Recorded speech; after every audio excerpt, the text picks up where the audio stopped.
Congress is going to be less invertebrate than it has been in the past. For 40 years, it has been spinning off its powers and becoming more and more deferential to the president, less and less protective of its institutional prerogatives, less and less acting as Madison wanted it to act, that is, as a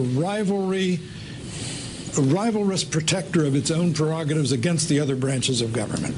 Second, for years, we have been treating the presidency under both parties as a kind of semi-sacred moral tutor to the nation.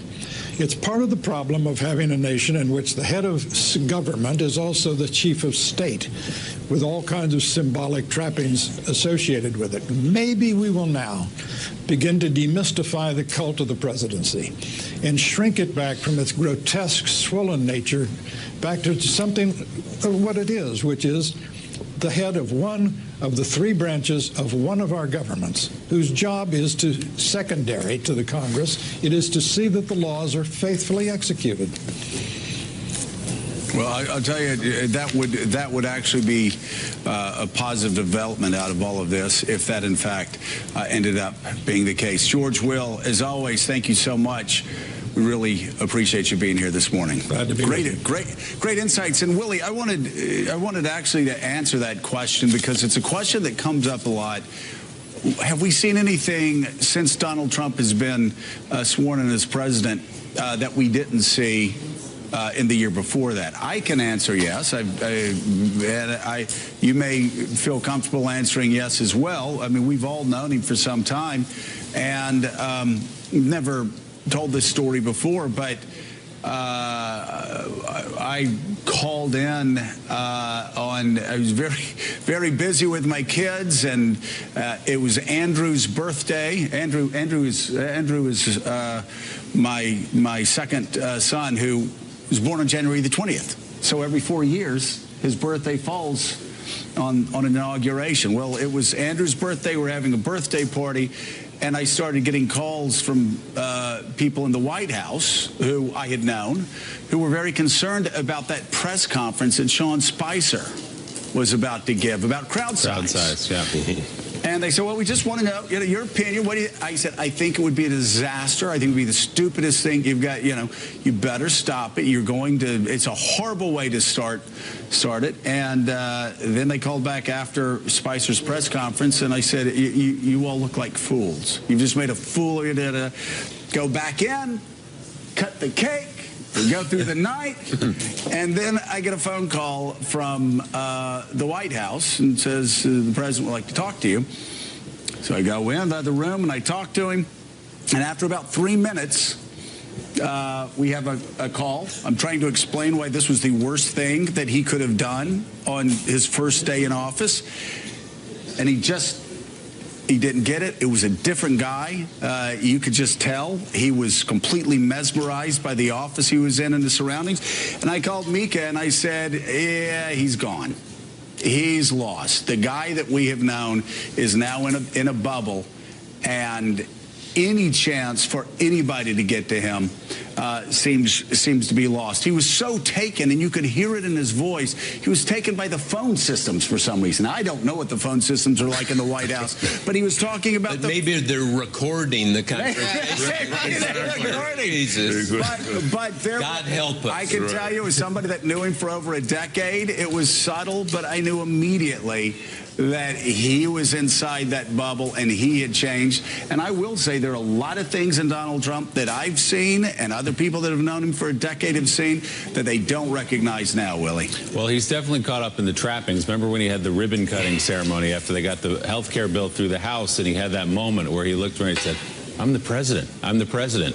And he's fond of, showing the Diet Coke button on his desk in the Oval Office and all the things that come with the presidency. But, I think... By the way, let's hope that's the only red button he ever pushes. Exactly, but go exactly. ahead. But I do think it was too much to ask to think that Donald Trump was going to change and that he was going to bring in these people who could suddenly steer him and tell him who to be at any given moment. This is Donald Trump. This is, as George Will said, what people voted for. This is a guy who's going to do what he thinks is right, come hell or high water. Even if a plan has been put together by a communications staff or senior advisors he may sit down in an interview and say something that blows the whole thing up, as he did just last week. So I think the idea of bringing the wise men in, we've got to get somebody around him, some guardrails, some people who can steer him. He's always going to be Donald Trump. And one of the things he did say in that conversation, I said, who is the person that you can talk to that can come in and stop you and make you think twice about it? And he said, I am that person. Yeah. And I said, that's right. I said to him, that's unfortunate. And he said, well, I know you don't like that, but that's how I've run my career. Exactly. And that's how I'm going to run the White House. You know, it really underlines that old saying that the presidency doesn't build character, it reveals it. I would say it not only reveals character, it exaggerates character. It amplifies. Whatever character traits you take into the Oval Office are amplified by your 4 or 8 years there, or 2.5 years there.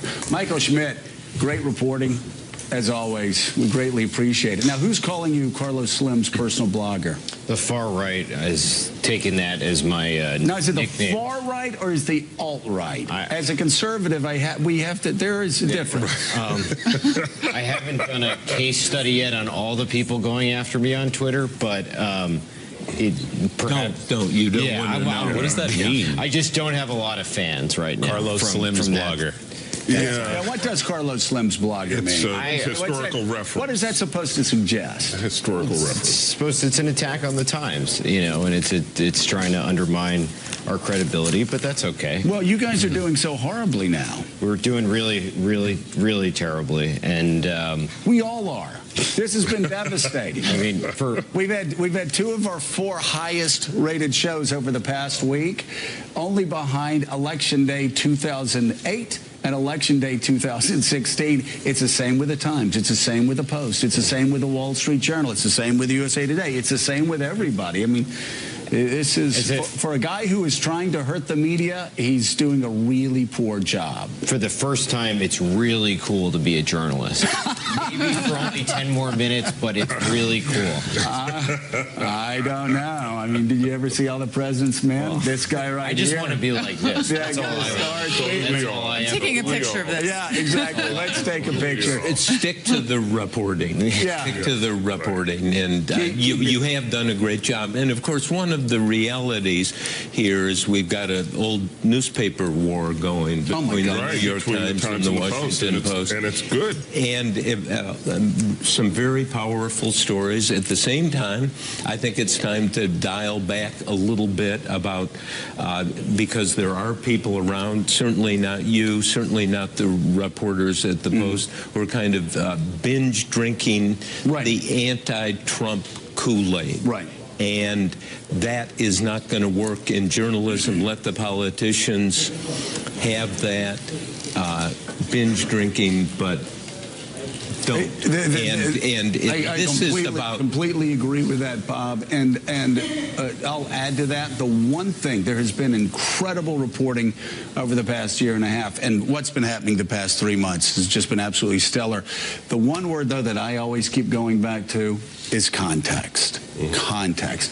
Everything is not Watergate. Everything is not the biggest scandal ever. The job is to report and to provide context, and that's not your job.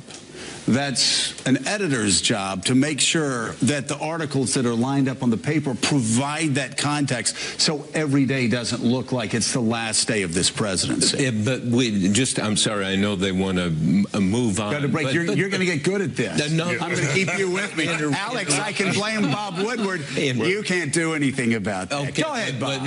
But Gene Robinson knows this from the Post, and when Ben Bradley was the editor of the Post, it was always, don't gloat.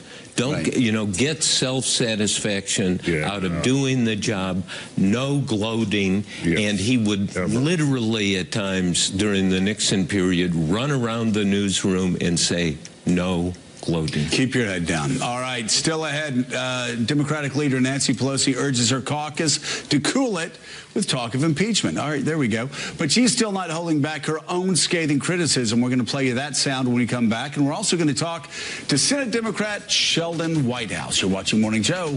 We shall return.